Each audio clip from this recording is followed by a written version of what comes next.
Bago nga tayo magsimula ay nais ko lamang i-promote ang aking YouTube channel membership. Kung inyo nga makikita ay maaari nyong pindutin ang join at pagpasok nyo nga dyan sa join ay makakita kayo ng 3 level ng membership. At meron nga dito na loyal subscribers, amazing subscribers at gayon na rin ang fantastic subscribers. Once nga nagpa-member kayo sa akin ay maraming benefits at gayon na rin ay priority kayo sa aking shoutout kapag gumagawa nga ako ng mga bagong content. At isang malaking shoutout kay Small Collabs. Salamat po sir sa pagsuporta sa aking maliit na channel.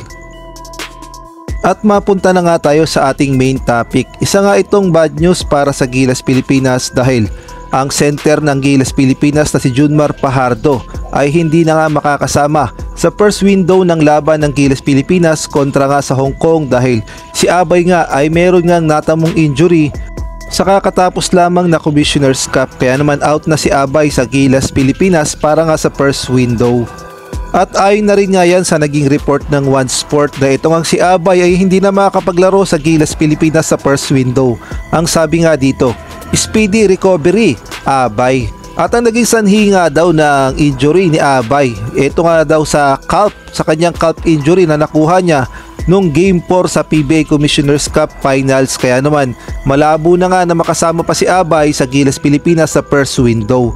Well, malaking bagay sana itong si Abay sa Gilas Pilipinas, lalong-lalo na sa center position, ngunit wala naman tayong magagawa dahil mas importante ang kalusugan ni Abay dahil alam naman natin na nalalapit na rin ang PBA All Filipino Cup, kaya naman kailangan talagang magpahinga muna ni Abay at hindi muna siya sasama sa Gilas Pilipinas. Ngunit ang good news naman, eto ngang si CJ Perez ay nag-report na sa SBP sa Gilas Pilipinas at nakipag-practice na nga. Alam naman natin nung first day nga ng Gilas practice ay hindi nga sumama itong si CJ Perez dahil ninanamnam niya pa ang kanyang kampyonato sa SMB sa Commissioner's Cup. Ngunit ngayon nga ay nagbabalik na itong samantalang eto pa lang si Coach Tim Cone, kaya naman pala gusto niya hanggat maaari ay maging intact yung kanyang Final 12 na pinili at ayaw niya nga daw ng papalit-palit at sabi niya nga gusto niya hanggat maaari for the 4 years na magiging Gilas coach siya ay yung pinili niyang Final 12 ay yun pa rin ang gagamitin ng Gilas Pilipinas, halimbawa na lamang sa mga SEA Games event at gayon na rin sa Asian Games at kahit pa nga sa FIBA Asia Cup 2025 at kung makakapasok nga ang Gilas Pilipinas sa Olympics 2024 sa Paris, yung Final 12 niya pa rin ang kanyang gagamitin sa kanyang 4 na taon na serbisyo sa Gilas Pilipinas. Meron palang purpose itong si Coach Tim Cone at inamin niya nga na gumaya lamang siya ng program sa Iran at yun nga ang in-apply niya sa kanyang Final 12 sa Gilas Pilipinas. Ang sabi nga sa report ng Spin.ph, Cone hoping Gilas finds success using Iran model during Haddadi era. Alam naman nating lahat kung paano dinominate nga noon ng Iran ang basketball sa Asia. Nung wala pa nga ang pumapasok na Asia-Oceania na team kagaya na lamang ng Australia at New Zealand, isa nga ang Iran sa nagdo-dominate talaga ng husto sa Asia, partikular na sa FIBA Asia Cup na alam naman natin na ilang taon ding pinagharian ng Iran ang pagiging hari sa FIBA Asia Cup at kasama nga dyan ang era ni Hamid Haddadi. Alam naman natin kung gaano ka-solid yung lineup ng Iran at hindi nga sila nagpapalit-palit ng lineup at yun pa rin ang mga players na ginagamit nila for the last 4 years sa Iran, kaya naman napaka-solid ng core nila at napaka-intact at nakakaamuyan talaga sa team chemistry. Kaya naman hindi talaga nakapagtataka na pinagharian nila noon ang FIBA Asia Cup sa Asia.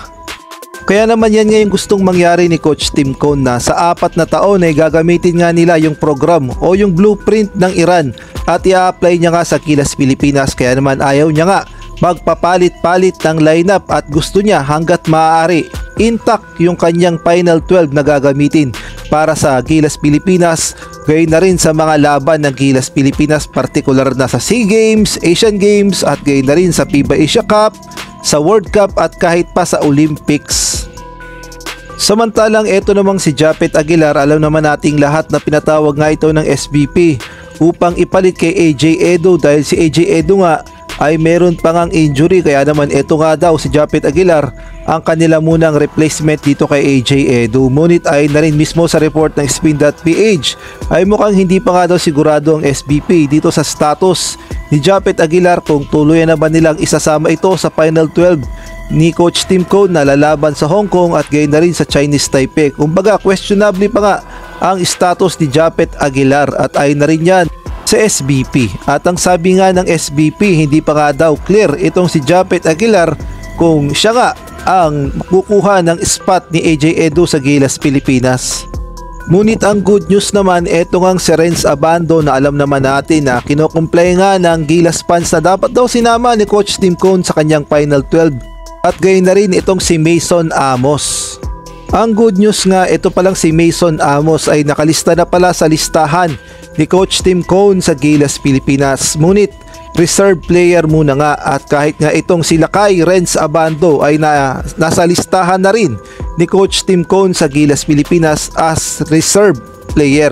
So lumalabas na kahit anong oras ay pwede nga silang ipatawag ni Coach Tim Cone at pwede din silang palaruin sa first window kontra nga sa Hong Kong at gayon na rin sa Chinese Taipei.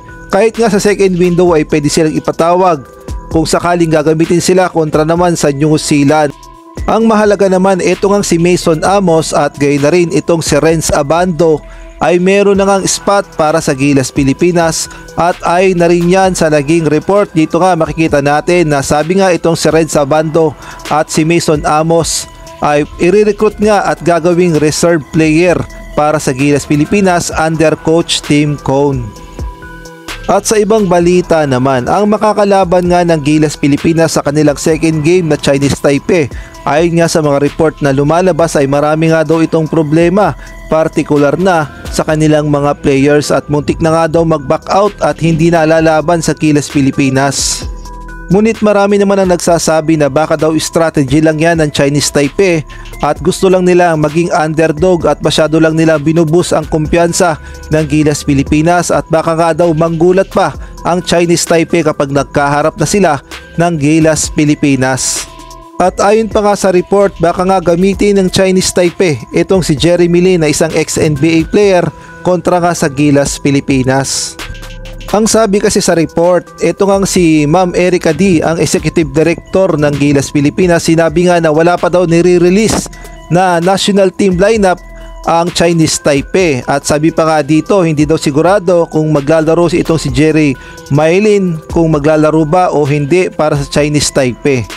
At sabi pa nga sa report ay eligible naman pala itong si Jerry Mylin na maglaro sa Taiwan as naturalized player.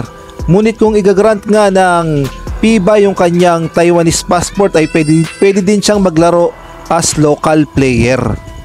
So lumalabas na sinisikreto nga ng Chinese Taipei kung palalaruin ba nila itong si Jeremy Lin o hindi, at kahit nga ang kanilang Final 12 lineup ay hindi pa nga nila nilalabas, kumbaga sinisikreto nga nila ng todo sa Gilas Pilipinas at bukod pa doon ay binuboost nga nila yung kumpiyansa ng Gilas Pilipinas at pinalalabas nila na sila nga ay sobrang underdog upang yung Gilas Pilipinas ay sumobra ang kumpiyansa at baka nga manggulat ang Chinese Taipei kapag nagkaharap na sila ng Gilas Pilipinas at malay natin bigla nga nilang gamitin itong si Jeremy Lin na alam naman natin na isang ex-NBA player at ito nga ang tinatawag na Linsanity. Kaya naman manggugulat talaga ito sa Gilas Pilipinas sa magiging laban sa second game sa February 25.